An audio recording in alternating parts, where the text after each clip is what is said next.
오늘 우리에게 주시는 말씀은 누가복음 10장 25절부터 30절입니다.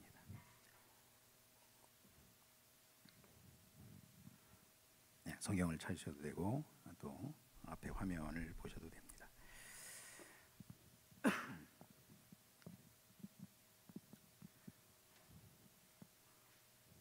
제가 읽겠습니다. 어떤 율법 교사가 일어나 예수를 시험하여 이르되 선생님, 내가 무엇을 하여야 영생을 얻으리이까? 예수께서 이르시되 율법에 무엇이라 기록되었으며 내가 어떻게 읽느냐? 대답하여 이르되 내 마음을 다하여 목숨을 다하며 힘을 다하며 뜻을 다하며 주 너희 하나님을 사랑하고 또한 내 이웃을 내 자신같이 사랑하라 하였나이다. 예수께서 이르시되 내 대답이 옳도다. 이를 행하라. 그러면 살리라 하시니 그 사람이 자기를 옳게 보이려고 예수께 여짜오되 그러면 내 이웃이 누구니이까? 예수께서 대답하여 이르시되 어떤 사람이 예루살렘에서 여리고로 내려가다가 강도를 만나매 강도들이 그 옷을 벗기고 때려 거의 죽은 것을 버리고 갔더라. 네, 이야기가 계속 이어지지만 여기까지만 읽겠습니다. 사람이 이 세상에 태어나서 7, 80년 살다가 죽으면 모두 죽음으로 끝나는 것이고 그 이상 그 이후에는 아무것도 없다라고 생각하고 말하는 사람들이 있습니다. 이와는 반면에 사람은 죽으면 끝나는 것이 아니다. 그걸로 끝나는 것이 아니다. 정확히는 잘 모르지만 그 후에 내세라고 하는 우리가 아직은 가보지 못했지만 뭔가 그 이후에 죽음 이후의 세계가 존재한다라고 믿는 사람들이 있습니다. 이렇게 생각하는 사람들은 대부분 어떤 사람들이죠? 종교인들입니다. 각 종교, 각가지 종교, 대부분의 종교들이 다 내세관을 가지고 있습니다. 내 생각에 내가 생각해 보니까 죽음 이후에 영원한 세계가 있을 것 같아요. 영원한 세계가 있을 것 같고 내가 거기에 대해서 뭔가 대비를 하고 준비를 해야 될 것 같아요. 그러니까 대비를 하는 차원에서 그들은 자신의 주변에서 발견할 수 있는 종교 중에 하나를 택해서 그 종교를 믿습니다. 믿는 이유가 영생하고 싶은 거예요. 영생, 영원히 살고 싶은 겁니다. 불교, 힌두교, 각가지 종교들, 조로아스터교, 우리가 이름도 알지 못하는 수많은 종교들 대부분은 다 내세를 바라봅니다. 저 사진은 힌두교도들의 사진입니다. 지금 인도의 겐지스 강에서 목욕을 하고요, 기도를 합니다. 힌두교인들에게 있어서 겐지스 강은 아주 신성한 강입니다. 아주 신성하면서 한편으로는 세계적으로 더럽기가 짝이 없는 강이에요. 근데 그들은 그 강을 신성한 강, 신비한 강, 자신들을 영원한 세계, 영원한 복락으로 이끌 수 있는 강이라고 철석같이 믿습니다. 그래서 그 강에 들어가서 목욕을 하고, 사실 그 인도 사람들은 죽으면 다 화장을 합니다. 화장을 해서 다 겐지스 강에다 다 버려요. 강에다 다 버려요. 그러니까 별별 더러운 것들이 거기 다 떠다니죠. 그런데 거기 가서 목욕을 하고 그 물을 떠가지고 마셔요. 대장균이 득실거리는데. 근데 그들은 확신이 있어요. 이렇게 하면 내 죄가, 그리고 내 업보가 사해진다. 힌두교는 이제 단순히 내세만 믿는 것이 아니라 윤회를 또 믿습니다. 내가 지금은 가장 하급계층의 불가촉 천민으로 태어났지만 내가 죽었다가 다시 태어나면 최고의 무슨 브라만 계급, 최고의 아주 계급으로 태어난다. 이런, 그러니까 지옥이라는 개념과 윤회라는 개념이 짬뽕되어 있는 것이 힌두교들. 어쨌든 그들이 이런 것에 대한 확신의 강도는 오늘날 하나님을 믿는 우리들의 내세에 대한 확신보다 5배는 강합니다. 5배는 강해요. 엄청나게 강력한 확신에 붙잡혀 있어요. 어쨌든 사람들의 관심은 내가 죽은 다음에 잘 되고 싶어요. 그것은 여러분도 마찬가지고 저도 마찬가지죠. 죽은 다음에 영생이 있으면 내가 그 영생을 얻고 싶어요. 한편으로 죽는다는 것이 두려운 것이잖아요. 또 신비스러운 것입니다. 그런데 죽음 이후에 이 영생이 있다면 내가 반드시 그 영생을 취하고자 하고 마음이 있어요. 그런 마음이 있기 때문에 사실 우리도 이 자리에 앉아 있는 겁니다. 옛날이나 지금이나 종교심을 가진 자들은 이 영생에 관해서 지극히 큰 관심을 갖고 있어요. 앞으로도 그럴 겁니다. 오늘 아까 우리가 읽은 본문에서도 이 영생에 대해서 관심이 있었던 한 사람이 나옵니다. 이 사람이 바로 율법사, 율법교사입니다. 율법교사.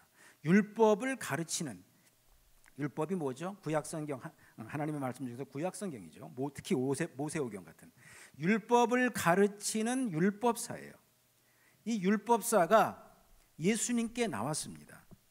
예수님께 나와서 질문을 하는 거예요. 지금 여러분, 질문이라는 것은 굉장히 좋습니다. 학생이 어떤 문제에 대해서 답을 모르면 선생님한테 와서 이게 어떻게 되는 겁니까? 물어보는 것은 굉장히 바른 태도죠. 모르는데도 눈 멀뚱멀뚱하고 가만히 있는 것이 이게 문제예요. 그러니까 질문한다는 것은 굉장히 겸손하고 좋은 태도입니다. 그런데 이 율법 교사는 예수님께 겸손하고 순수한 마음으로 질문하려고 하는 것이 아니라 예수님을 테스트하기 위해서, 시험하기 위해서 질문합니다. 어떤 율법 교사가 일어나 예수를 시험하여 이르되, 선생님, 내가 무엇을 하여야 영생을 얻으리이까? 시험을 한대요. 시험, 테스트를 한대요. 어떻게 영생을 얻는지 질문을 하면서 예수님을 테스트한다는 말은 무슨 말이죠? 나는 이미 답을 알고 있다는 거예요. 나는 이미 답을 알고 있는데 소위 랍비라고 하는, 또 메시아라고 하는 당신은 이 답을 알고 있는지 내가 확인 좀 한번 해보겠소. 뭐 이거예요. 굉장히 아주 오만한 거죠. 여러분, 요즘에 뭐 구원의 확신 이런 말들 우리가 쓰지만은 그 당시 이 유대인들, 율법사들, 서기관들, 바리새인들 구원에 대한 확신이 우리보다 훨씬 더 강했습니다. 그 사람들, 우리가 그걸 잘 몰라서 그렇지 구원의 확신이 강력했어요. 물론 그 당시에는 구원의 확신이라는 단어를 쓰지 않았죠. 그 당시에는 구원의 확신하는 방식이 뭐였죠? 우리는 아브라함의 자손이다. 그러면 뜻이에요. 그럼 게임 끝이에요. 우리는 아브라함의 자손이다. 그럼 게임은 끝난 거예요. 왜냐하면 아브라함은 지금 하나님 나라에 가 있거든요. 그 하나님 나라의 제일 높은 자리에 가 있으니까 그 아브라함의 후손은 아브라함의 반차를 따라서, 아브라함을 따라서 우리도 구원받고 영생을 얻는다. 이 확신이 다들 강력했어요. 사실 구원의 확신이라는 개념을 저는 그렇게 강조하지 않습니다. 저는 그래서 뭐 누구에게든지 나는 구원의 확신이 있습니다. 옛날에 제가 몰랐을 때에는 구원의 확신이 있다 뭐 이랬는데 그렇게 제가 뭐 강조하지 않습니다. 예전에 선교회에서 활동할 때 그 선교회 대표 목사님이 저에게 제가 좀 그런 거 이제 성경 구절을 정리를 잘 하니까 구원의 확신에 대한 교재를 선교회에서 쓰려고 그러는데 저보고 교재를 좀 만들어 달라 그랬어요. 서울에서 제가 서울에 왕래했을 때.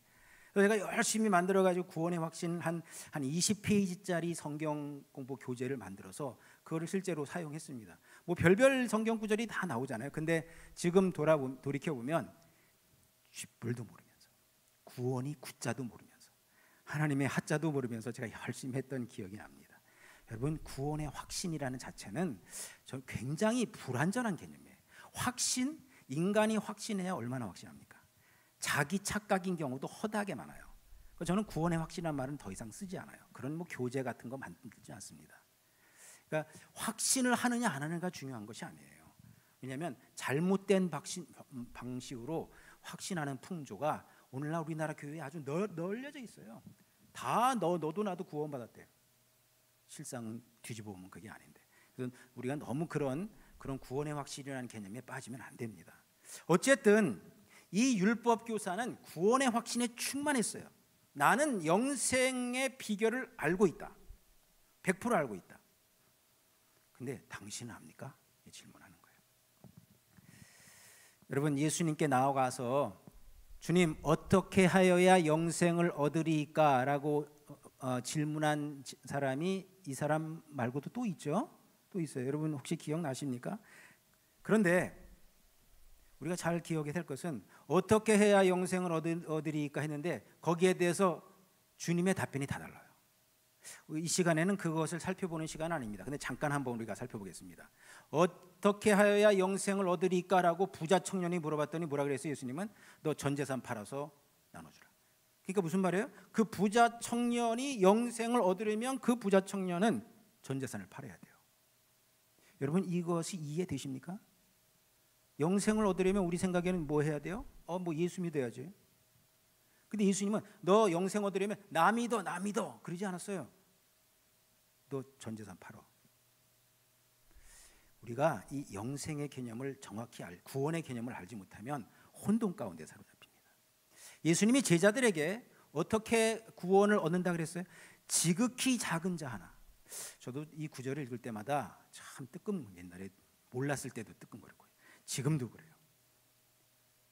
배고픈 자에게 먹이고 목마른 자에게 마시운 사람은 영생한다 그랬어요.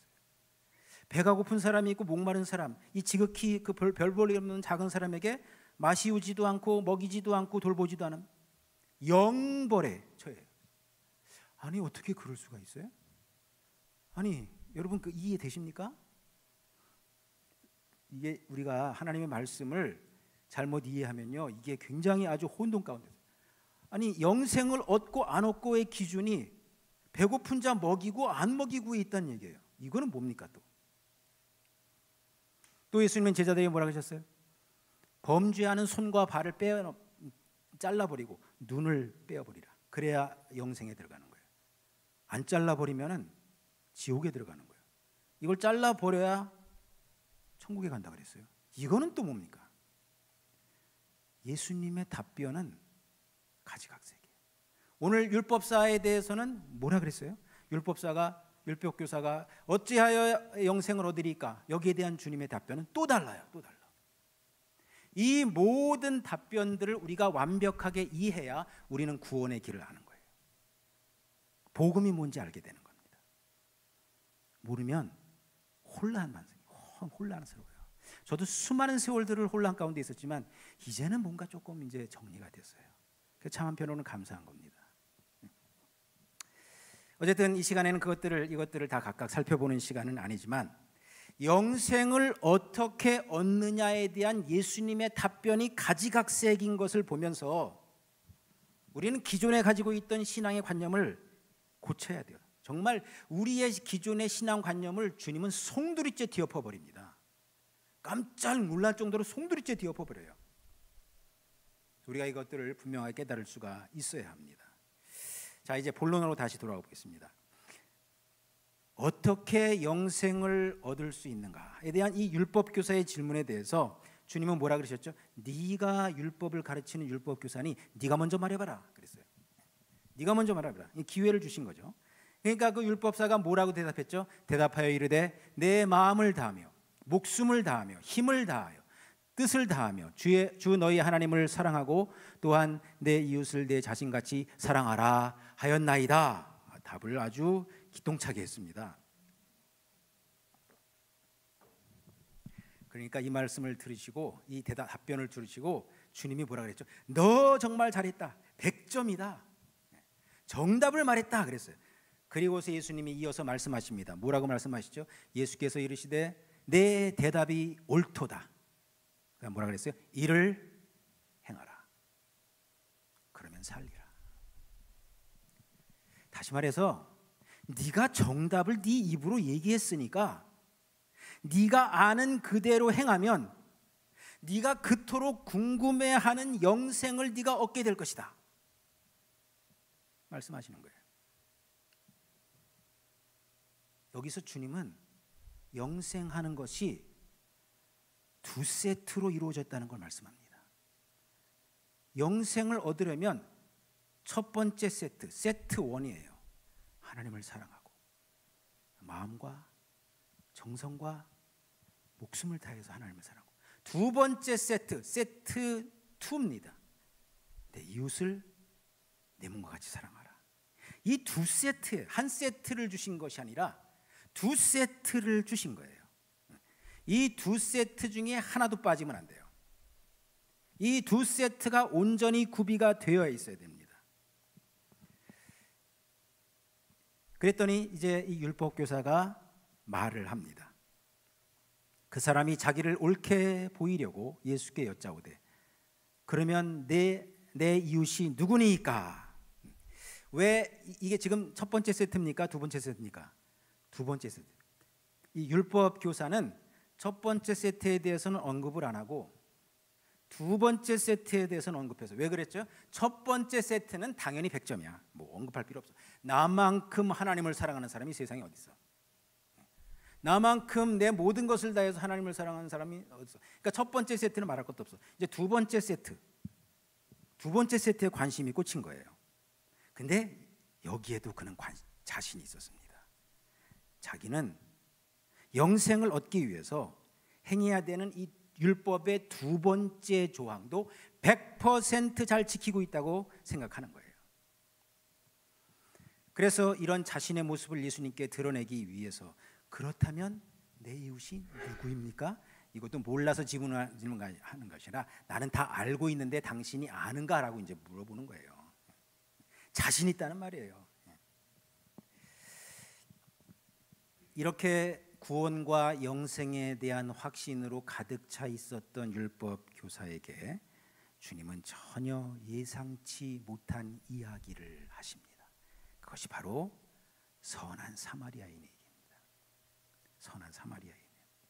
이 내용은 우리가 너무나 잘 알기 때문에 다시 구체적으로 부연하지 않겠습니다. 강도 만나서 죽어가는 사람이 있었는데 제사장이 지나가다가 외면하고 레위인이 지나가다가 외면해서 도망갔어요. 그러더니 멸시받던 이방인이었던 사마리아인이 그것을 보고 자신의 전 재산을 털어서 또 자신의 목숨을 담보로 해서 그 강도 만난 사람을 구해서 치료해 줬어요. 도와줬어요. 이 이야기입니다. 여러분, 왜 주님은 이 율법사에게 이 이야기를 들려주셨습니까? 여러분, 이 이야기는 사실 우리뿐만 아니라 하나님을 안 믿는 사람들 다 알고 있어요. 마치 이소무화처럼 다 알고 있어요. 다 알고 있어요. 뭐 좋은 얘기니까. 어려운 사람 도와주는 거 너무 좋죠. 그러니까 이소무화처럼 누구나 다 알고 있어요. 근데 이 이야기는 하나님을 안 믿는 사람도 알고 있는 그런 평범한 이소부화 같은 이야기가 아니라는 얘기예요. 아니라는 얘기예요.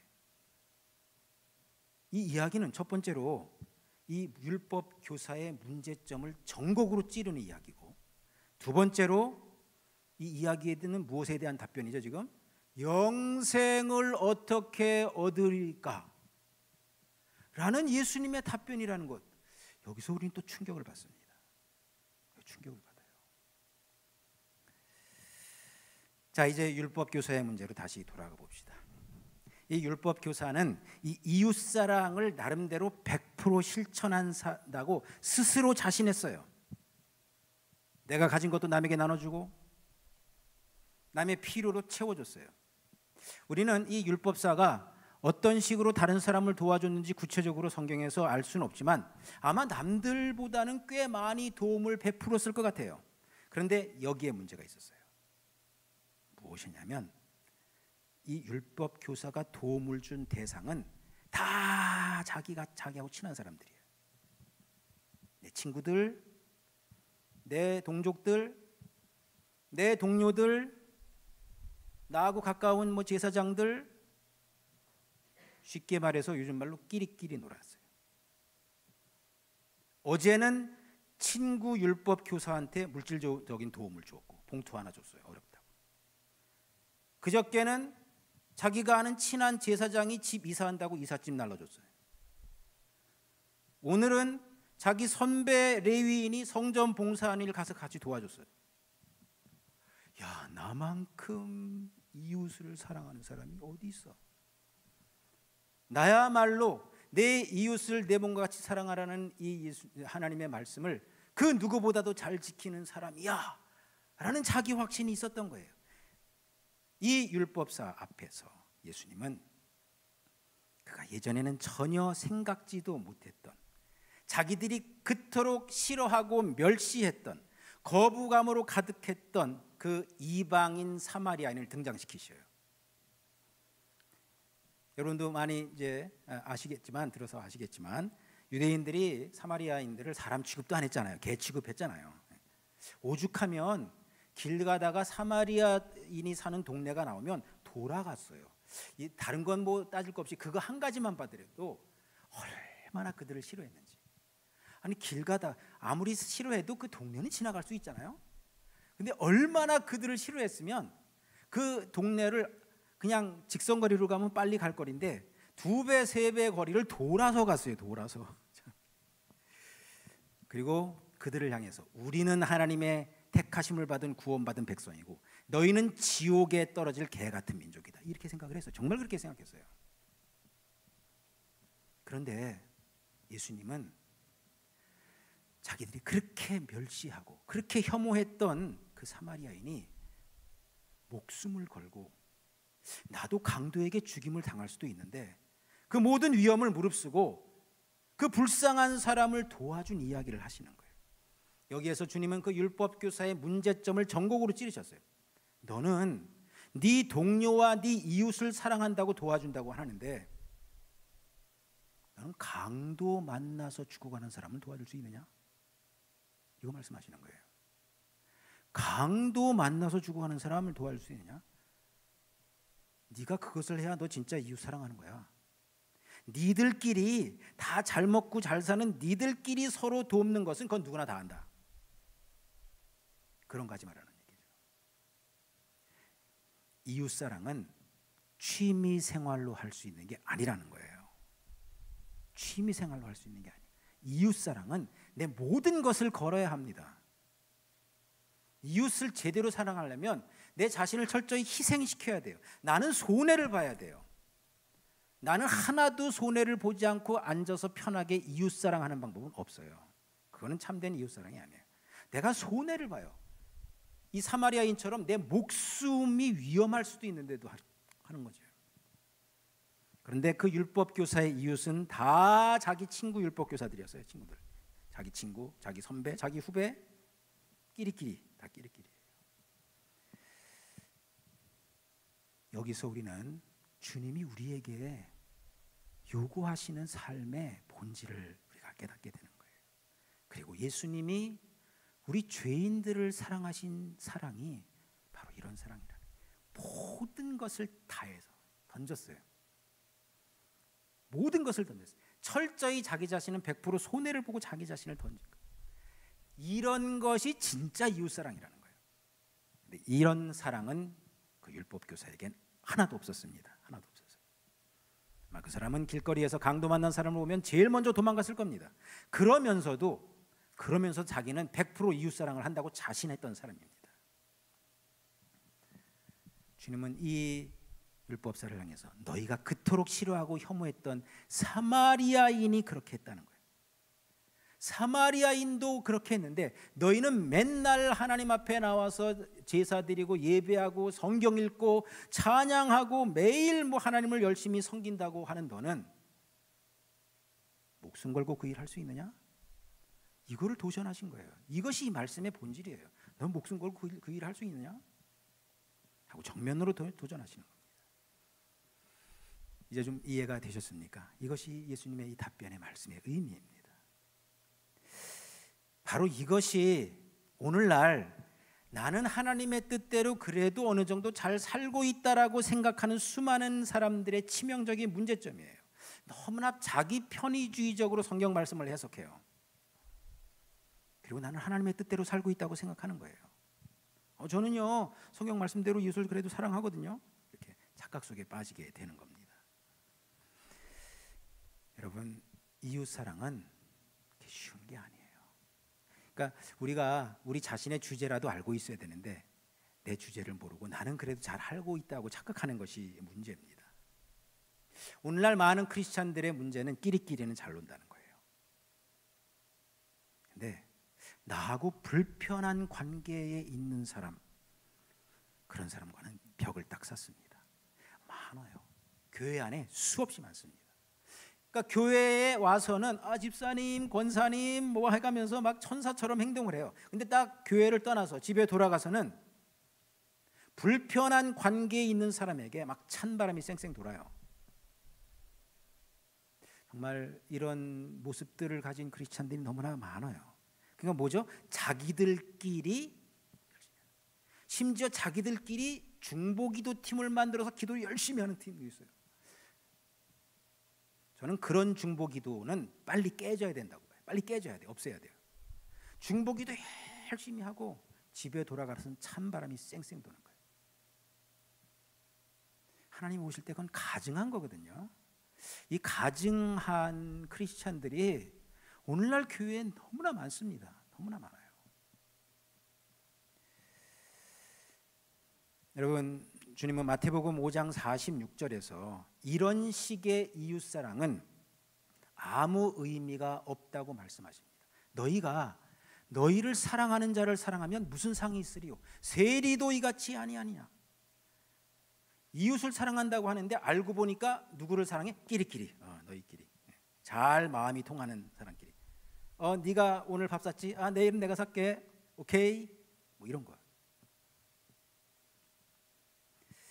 내 마음에 맞는 사람, 자기하고 마음이 통하고 말이 통하는 자, 이런 사람들하고 교류를 하면서 나는 이웃을 사랑한다고 착각 속에 빠지고 있는 수많은 사람들이에요. 근데 주님은 뭐라 그랬어요? 이런 일은 누구도 한다 그랬어요? 세리도 한다. 세리는 그 당시에 죄인을 대표적으로 지칭하는 사람. 죄인들도 하느니라. 요즘으로 말하면 요즘에 말씀하셨다면 주님은 이렇게 말씀해요. 그런 일은 조폭들도 하느니라. 조폭들도 끼리끼리는 잘 도와줘요. 야, 너희들 그런 사랑은 조폭들도 하느니라. 그래요. 누가복음 6장에서도 주님은 동일한 내용으로 말씀하십니다. 너희가 만일 너희를 사랑하는 자만을 사랑하면 칭찬받을 것이 무엇이냐? 죄인들도 사랑하는 자를 사랑하느니라. 죄인들도 그렇게 한다는 얘기예요. 그리고 이어서 전곡을 찌르는 말씀을 하십니다. 오직 너희는 원수를 사랑하고 선대하고 아무것도 바라지 말고 구워주라. 그리하면 너희 상이 클 것이요 또 지극히 높으신 이의 아들이 되리니 그는 은혜를 모르는 자와 악한 자에게도 인자하시니라. 이게 무슨 말씀입니까? 진짜 이웃을 사랑하는 사람은 원수까지 사랑한다는 거예요. 단도직입적으로 말씀하시는 거예요. 우리들끼리 마음 잘 통하는 사람들끼리 도움을 주고받는 게 아니라는 거예요. 따라서 어떤 사람의 이웃사랑이 진짜인지 가짜인지를 알려면 딱 한 가지만 보면 됩니다. 그 사람이 자기 원수까지 사랑할 수 있는가. 그 기준이에요. 여러분, 하나님의 말씀의 기준은 우리 생각보다 훨씬 더 높습니다. 그것이 이웃사랑의 기준이라고 주님이 기준선을 딱 설정해 놓으셨어요. 근데 우리는 우리 나름대로 기준선을 저 밑에다가 설정해 놓고 나 이웃사랑 하고 있어요. 아니에요. 주님의 이웃사랑의 기준은 원수사랑이에요. 그것만 보면 돼요. 그것만 보면 그 사람이 하나님의 말씀대로 이웃을 내 몸과 같이 사랑하는지 안 하는지를 알 수 있다는 얘기예요. 예수님 앞에 나왔던 그 율법교사는 자기 자신이 100% 그 말씀을, 이웃사랑의 말씀을 100% 실천하고 있는 줄 알았는데 예수님은 그게 아니라고 아주 그 사람의 생각을 완전히 뒤엎어 놓으시는 거예요.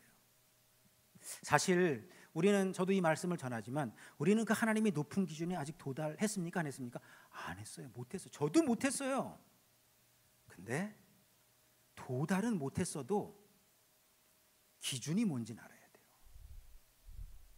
기준을 모르는 것과 기준을 알고 또 도달 못하는 것은 천지 차이예요. 내가 아직 도달을 못했구나. 하나님, 내가 아직 가려면 멀었구나. 갈 길이 먼 사람이구나. 이렇게라도 깨달아야 된다는 거예요. 말씀의 의미를 모르고 나는 잘하고 있다고 착각하는 사람보다 우리는 차라리 하나님, 저는 아직 그 주님의 기준에 도달하지 못했습니다 라고 입을 나불거리면서 저 성전 구석에서 기도했던 죄인, 세리들처럼 그런 고백을 해야 된다는 겁니다. 여러분, 우리가 기억해야 될 사실이 있습니다. 아까 말씀드린 이 두 가지 세트, 이 두 가지 세트가 있죠. 첫 번째 세트는 하나님을 사랑하는 것, 두 번째 세트는 내 이웃을 내 몸과 같이 사랑하는 것. 여기에서 이 두 번째 세트를 행하지 않는 사람은 첫 번째 세트도 행할 수 없습니다. 그렇게 되는 거예요. 원리가 그렇게 되는 거예요. 첫 번째 세트만 맨날 강조하는 사람, 이 사람은 율법교사하고 똑같은 사람이에요. 왜냐하면 율법사는 이 첫 번째 세트만 더 강조를 했거든요. 두 번째를 행하지 못하면 첫 번째도 X표 치는 거예요. 이게 같이 가는 겁니다. 반드시 같이 가게 돼 있어요. 저는 첫 번째는 잘하는데요, 두 번째는 못해요. 이런 게 없는 거예요. 같이 가게 돼 있어요. 반드시. 그리고 또 한 가지 기억해야 될 사실이 있습니다. 이 이야기는 아까 말씀드렸듯이 단순한 이솝우와 같은 이 선한 사마리아인의 비유, 이런 것은 단순한 이솝우와 같은 교훈적인 얘기가 아니에요.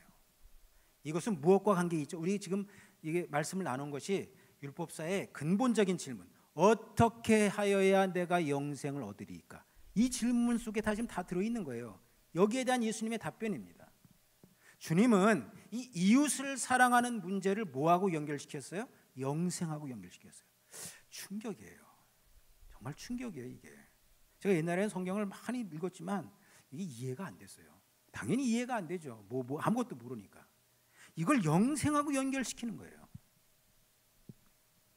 우리가 이 의미를 깨닫지 못하면 우리는 영적인 눈이 감긴 채로 평생 살게 됩니다. 아까 읽은 말씀에서 오직 너희는 원수를 사랑하고 선대하고 아무것도 바라지 말고 꾸어주라. 그리하면 너희 상이 클 것이요. 그 다음 뭐라 그랬죠? 지극히 높으신 이의 아들이 되리니. 지극히 높으신 이 하나님의 아들이 되리니. 다시 말해서 그에게 영생이 주어진다는 거예요.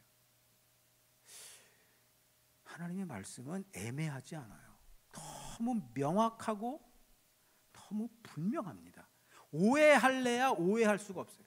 오해할래야 오해할 수가 없는 이 구절을 왜 사람들이 모르는지 지금 제가 좀 눈을 뜨고 보니까 이해가 안 되는 거예요. 아, 그렇구나. 하긴 나도 옛날에 그랬지. 뭐 이제 그렇게 생각을 하기도 하죠.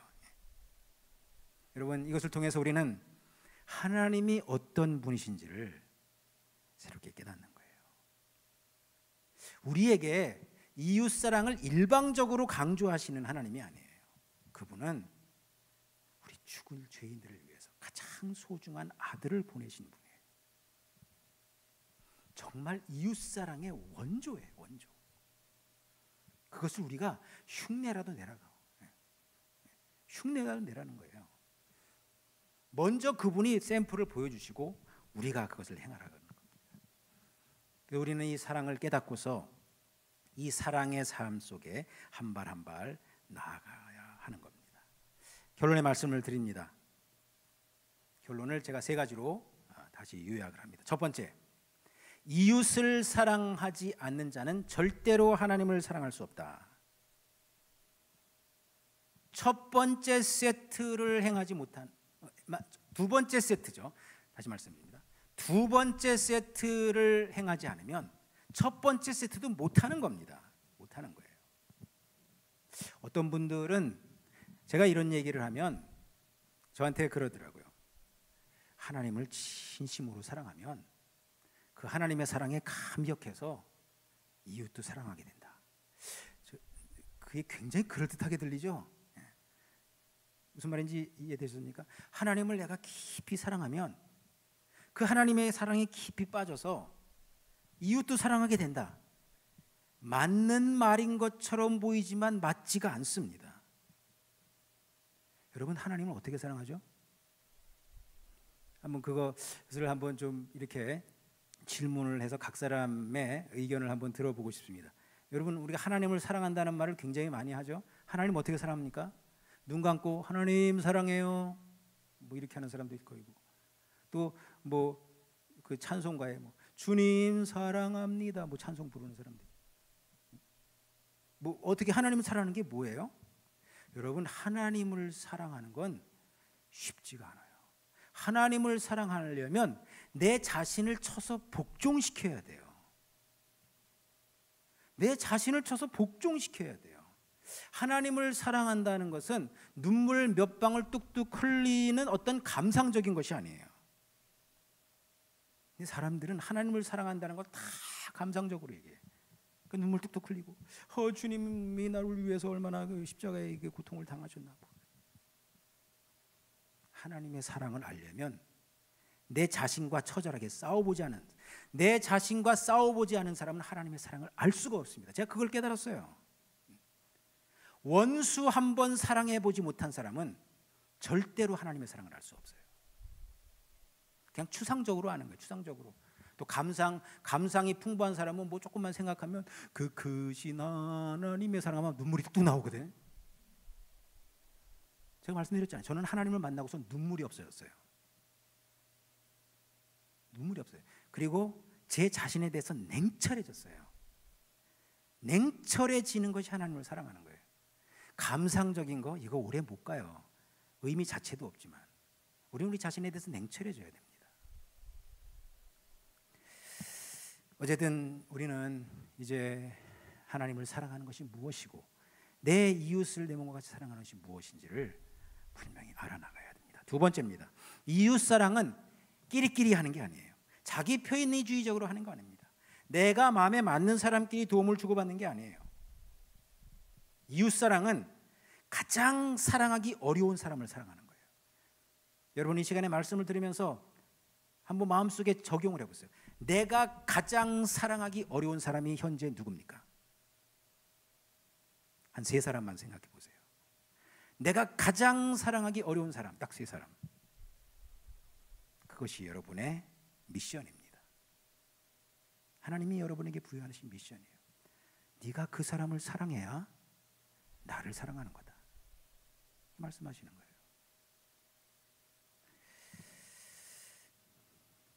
세 번째입니다. 이웃사랑은 우리를 영생으로 인도해 준다. 제 말이 아니죠. 주님의 말씀입니다. 지극히 높으신 이의 아들이 되리니. 이 말씀이 여러분의 마음에 메아리치기를 바랍니다. 지극히 높으신 이의 아들이 되리니. 그만큼 이게 중요하다는 거예요. 뭐 사랑 안 하는 것보다 사랑하는 게 더 좋죠. 뭐 이게 아니라는 거예요. 그래서 목숨을 걸어야 되는 거예요. 모든 것을 다해서 해야 되는 겁니다. 오늘 말씀을 통해서 이제 주님께서 율법사에게 하신 말씀이 그 율법사 2000년 전의 율법사가 아니라 바로 나에게, 현재 나에게, 내 심중에 말씀하시는 것으로 받아들이시기를 바랍니다. 그리고 하나님이 원하시는 이웃사랑, 그 이웃사랑의 기준이 무엇인지 깨닫고, 지금은 우리가 온전치는 않아도 적어도 기준은 알고 있어야 돼요. 정답을 지금 맞출 수는 없어도 정답을 내가 못 맞추고 있다는 것 정도는 알아야 돼요. 온전치는 않지만 정말 하나님이 원하시는 방향으로 한 발 한 발 나가다 보면 그래도 예전보다 나아지고 정말 우리가 하나님 나라의 백성이 되기까지 우리의 여정 속에서 진정으로 예전보다 지금 또 지금보다는 미래에 정말 하나님을 사랑하고 이웃 사랑하는 것이 무엇인지 깨닫고 우리의 삶이 변화되고 우리의 삶에 정말 아름다운 열매, 제일 좋은 열매가 무엇이죠? 인간의 열매입니다. 돈 많이 버는 열매는 별거 없어요. 인간의 사람 열매예요.